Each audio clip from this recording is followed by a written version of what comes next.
Okay, light camera action, just one light.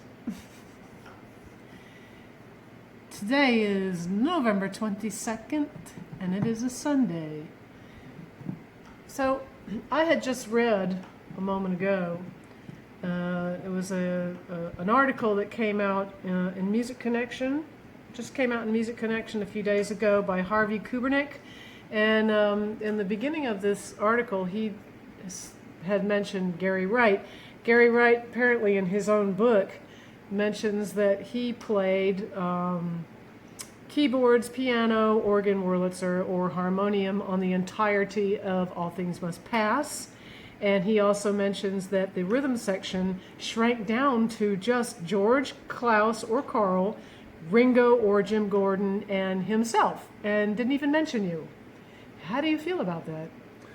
You know what? He might have played all those instruments at once in the computer that he was playing, because that's all he played on the album was a computer. You mean the a same? You know, a it was synthesizer. Like you mean. synthesizers. That's the one. Not a computer, but a Yeah, synthesizer. well, a synthesizer. That's what he had.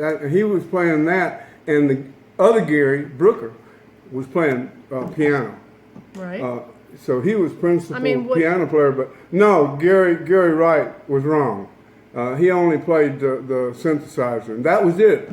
I played all Hammond B3 except for Behind That Locked Door, and Billy Preston played that. And he played all the primary piano playing with Billy Preston. Gary Wright played that synthesizer the whole time I was there, and I was there for all the sessions except for, I even was there for the two with Pete Drake on it. I got Pete Drake over, but that was my suggestion. But I went and wasn't a part of the session, but I went just to make sure that I could say that I was at every session of All Things Must Pass, even when we moved some of it out to George's place. Yeah, I mean, his memory is not serving him well, or it's serving him too much, because that's not right what he said. Right. You know? Well, I mean, everybody knows that the history of this whole record began with your call from George Harrison wanting to put together a core band, which included you and Eric, ultimately Jim Gordon and Carl Wright. That was it. That was the core band. We were the core band. And I remember the keyboard players getting a little bit upset at the fact that we were the ones, we were kind of bosses in a way, you know, because I played the B3. I played whatever I wanted to play, and whoever may be on it had to step aside.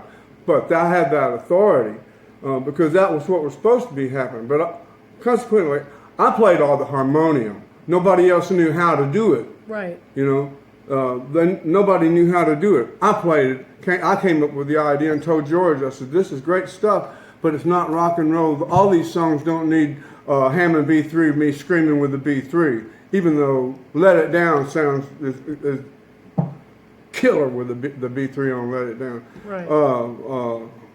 But I said, pump organ, harmonium. I said, that's what kind of soft rock. So I wonder what in the world Gary Wright thought you were doing there.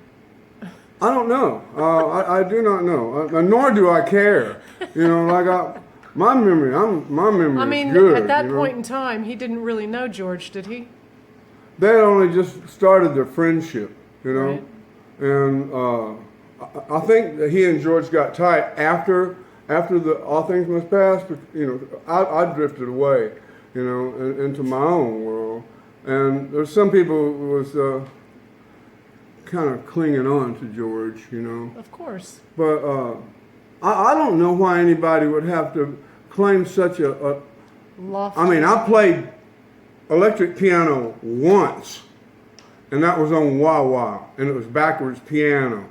And I came in late for the session, and they had already started. And that only reason I played that was because that was the only instrument that was open. I mean, right. Piano, organ, everything was taken, you know. And, So the 50th anniversary record is coming out for All Things Must Pass. yeah. So and there seems to be a lot of misinformation in regards to who's playing what. Yeah, because it didn't really. At first, I mean, they couldn't really use Eric's name. You know, there was a whole lot of inner conflict from the management and companies, record companies, and all that about whose name could be used. But wound up getting so it couldn't be individual thing, but a little cluster from the guitar players are so and so. You know, Eric, Dave, George. Keyboard players, you know, blah blah. Well, that would often be a problem back in those days. For instance, on your solo records, you couldn't put people's names on. No, I couldn't. But on one of my solo records, I put like and friend, you know, instead of Delaney, I put and friend, you Right. know, or Eric, I put a domino, you know. Right. Well, record companies had a problem with that, and they would stop you, and it's crazy. I did it. The reason I did it because I wanted my records to sell them on their own merit, not because they had all those rock stars on it. Right. That's really why I did mine. You know, Right. on my first record, I didn't credit because I didn't want all of the people I played with to be the reason my music was out there. So I thought when I saw this book, I thought it was awfully strange because the title was something about this Gary Wright and his relationship with George Harrison, and not just like Gary Wright's own book, Dreamweaver, about himself. He had to include that he was like great friends with George. And I imagine he wound up to be great friends with George. I know, but he must have had other friends. What I'm saying is like it was just about he and George Harrison. Anyway, but so that was incorrect, obviously. So we're just setting the record straight here. Yeah, and it's all right, even if it's wrong.